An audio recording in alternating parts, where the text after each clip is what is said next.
Hi everyone, my name is Amelia. Once in my life, there was a sharp turn, if you can call it that. The person who raised me all my adult life was not who he claimed to be, and this shocked me. I don't know how many people do this. At first, everything was like everyone else. I was born, grew up, went to kindergarten, then went to school. I have parents, my father and mother, and an older sister.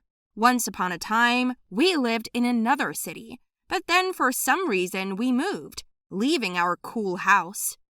I was sad because I had friends there and loved my garden. Everything my parents said was necessary. Well, all right, we have to do it. No one asked me anyway. We quickly packed up and went far away. My mother is not very young.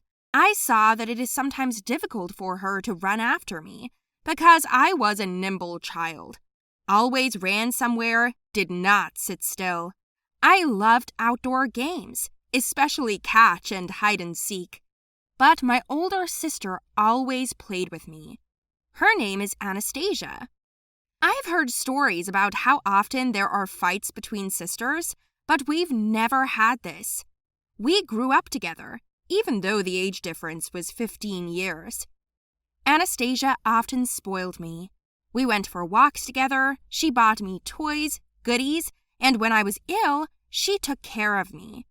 I always knew that I could trust her even when my mother didn't allow me to. She could cover for me, protect me. My sister didn't scold me much and kept asking me how my day was. It's cool to have a sister like that. All our friends were jealous of us, and I also bragged about it as much as I could. After moving to another city, it was especially difficult for me. I often cried because I missed my friends and my old home, but my sister supported me and always said that there would be new ones, and so it turned out. A month later, my mother decided to send me to swim. I loved the water. After college, Anastasia took me to class because my parents were working. It worked for me. I once asked her why she didn't go anywhere after school, but she said she wanted to be close to me, so she stayed close. I loved her even more for that. I introduced my sister to new friends, and they all said how much we looked like each other. Anastasia is beautiful. I like to wear her things, especially shoes, and walk around the house. We had one room for two, and I saw her put on makeup before school and repeated it after her. My mother swore, and my sister just laughed in response.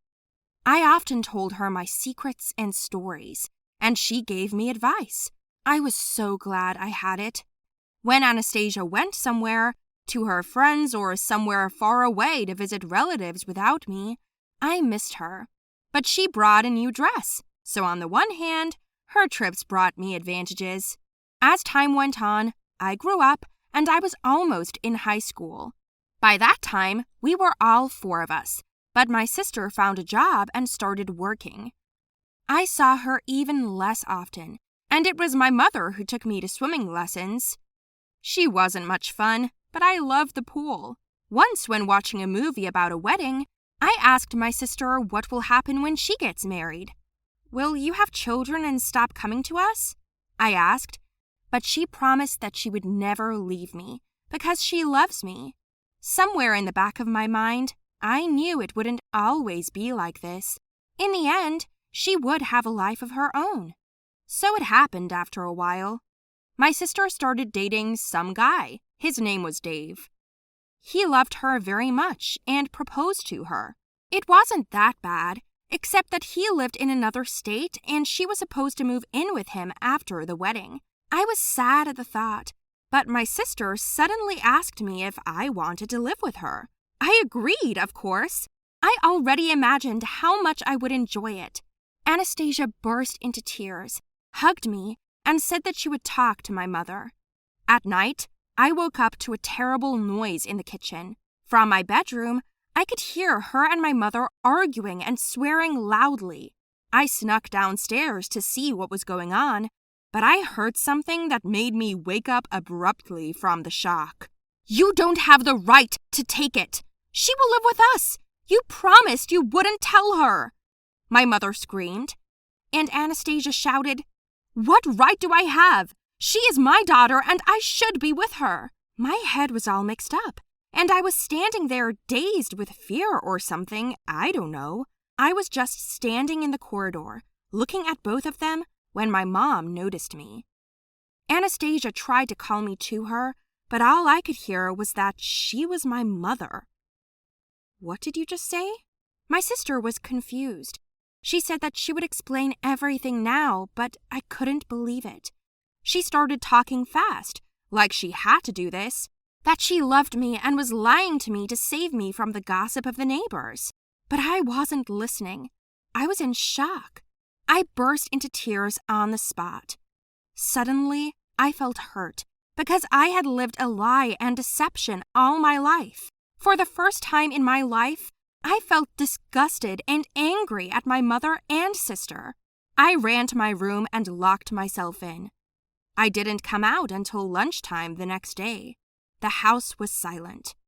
My mother didn't look me in the eye, just tried to feed me something. Anastasia tried to hug me, but I shooed her away. She started crying and went to work. I stayed with my parents. Suddenly, my mother started telling me that Anastasia got pregnant from a guy at a young age. She was only 14 years old, almost like me now. Word spread all over the county, but my parents didn't care. The guy ran away, leaving the girl to her parents. I was born, but the gossip didn't fade, and that's when we all ran off to another state to start a new life.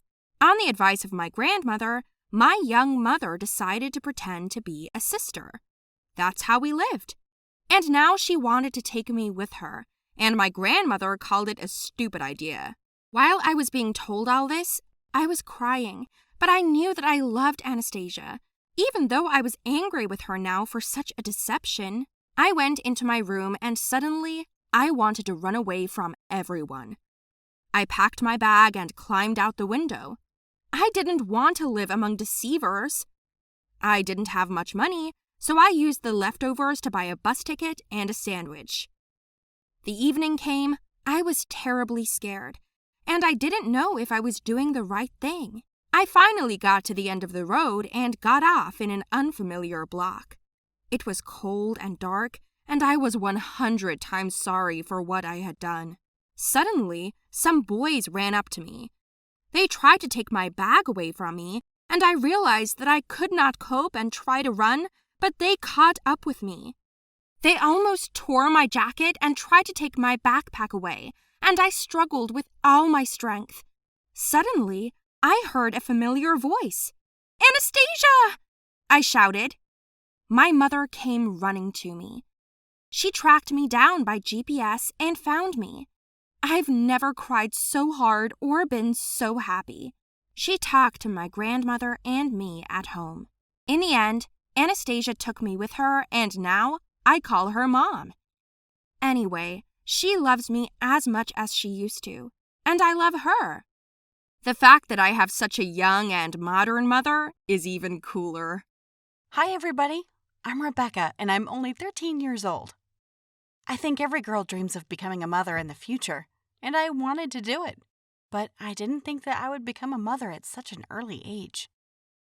I'm the youngest in the family. I have a sister, Emily.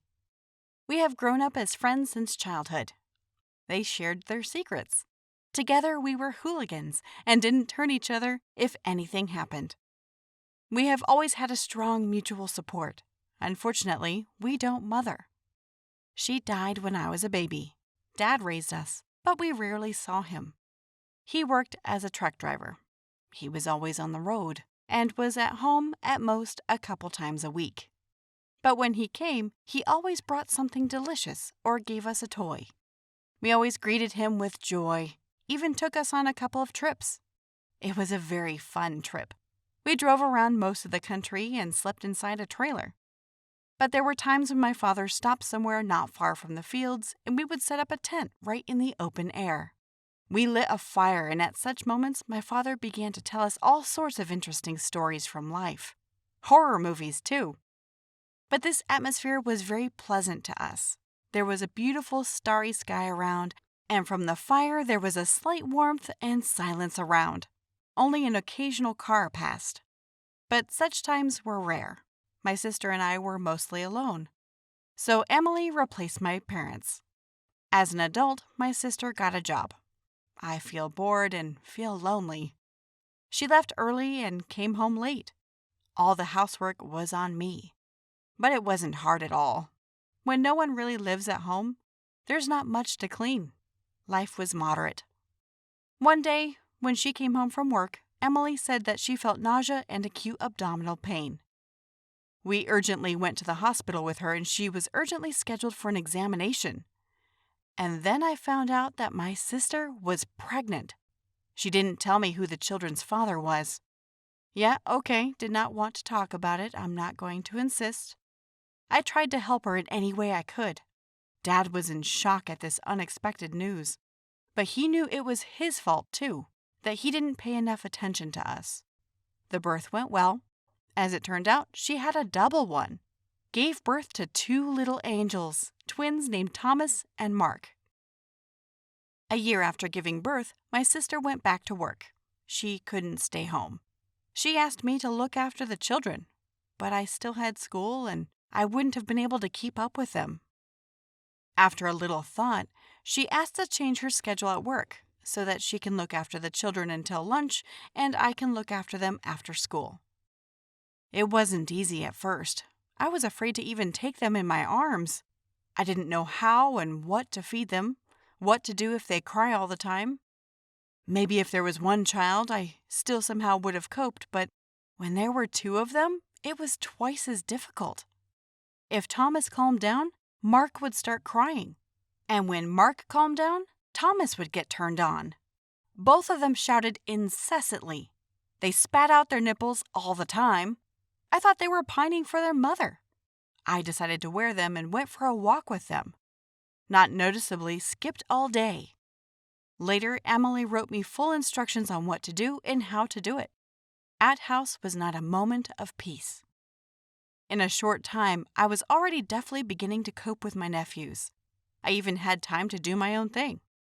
Sometimes I tried to spoil them with all sorts of cookies. They didn't grow up that much. Once I remember I was in a hurry to go to school. I was supposed to have an exam that day. I spent all night preparing for it and fell asleep only in the morning. Not hearing the alarm woke up 5 minutes before the start. In a panic, I started to quickly pack all my things and was ready to run to school. But going down the stairs, I accidentally tripped and fell. So badly that I broke my leg. Emily immediately called an ambulance and I was put in a cast. So I didn't make it to the exam that day. Of course, I was very upset, but I couldn't go with a broken leg. I had to stay at home for a couple of days. I couldn't even get out of bed properly. The twins were very sorry for me. These 2 days, they were always sitting next to my bed. They tried to cheer me up. Thomas read me a book, and Mark even brought me breakfast in bed. It was so sweet. But suddenly, Mark asked me, "Mom, when will your leg stop hurting?" His words left me in shock. I didn't expect them to say the word mom. Not knowing what to say, I just replied that very soon. Then I lay for a long time and thought. In the evening, I told my sister that her children think that I am their mother. Emily just laughed and said that when they are a little teen, then they will explain everything to them. So at such an early age, I became a mother to my nephews.